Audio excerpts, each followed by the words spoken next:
Perfekcionizmas tai yra toksai įsitikinimas, kad geriausią rezultatą yra įmanoma ir reikia pasiekti ir kad netoks tobulas rezultatas yra nepriimtinas. Taip apibrėžia perfekcionistus mes dar, aišku, ne iš karto galim susigaudyti, kokie jie yra ir aš iš karto norėčiau papasakoti apie keletą perfekcionizmo rūšių.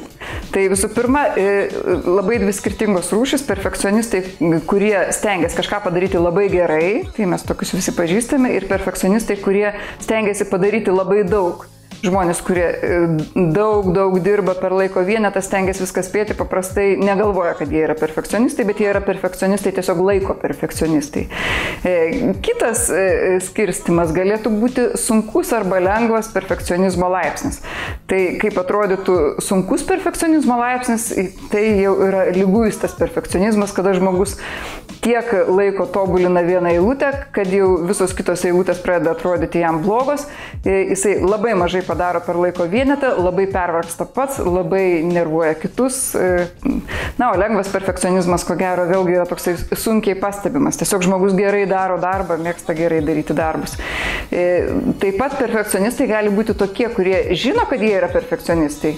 Tai vėlgi lengvesnis sutrikimo laipsnis, ir tie, kurie net nežino, kad jie yra perfekcionistai, kurie kažką tai tobulina iki begalybės, arba, pavyzdžiui, kiekvieną dieną skalbia patalynę, dėl to, kad yra švaros perfekcionistai. Bet jeigu pasakysi, kad tai galbūt per dažnai, tai jie apšauks tave, kad tu esi nevaleika, o ne patys susimąstyti, kad kažkas ne taip. Tai čia tie nesąmoningi perfekcionistai. Perfekcionistas gali būti orientuotas į save, jisai tobulina kiekvieną savo darbelį, maksimaliai deda pastangų, bet gali būti orientuotas į kitus. Orientuotas į kitus perfekcionistas, jisai ne tik savo darbą tobulina, jisai nori, kad ir visi kiti žmonės aplinkui tobulai atliktų tai, ką jie turi atlikti. Netgi kartais toks perfekcionistas net savo leidžia mažiau tobulai atlikti, bet svarbiausia jam sukontroliuoti kitus. Kokiuose srityse pasireiškia perfekcionizmas? Vėlgi, kažkaip tai, kai sakome žodį perfekcionizmas, dažniausiai turime omeny darbą, bet gali būti perfekcionistiškai tobula mama.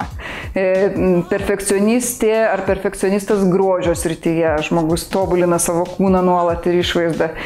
Perfekcionistas sveikatingumo ir dvasingumo srityje, valgo vien ekologinius produktus, medituoja 10 kartų per dieną. Gali būti namų interjero perfekcionistas. Vienu žodžiu, bet kokia sritis gali pakliūti į perfekcionizmo zoną ir toje zonoje žmogus jau bando pasiekti tobulybės. Ir dar yra viena įdomi perfekcionizmo rūšis, tai nepripažinti genijai. Žmogus, kuris taip smarkiai nori kažką tai padaryti gerai, kad netgi bijo tai paskelbti, netgi bijo tai parodyti kitiem, o gal net bijo pradėti daryti.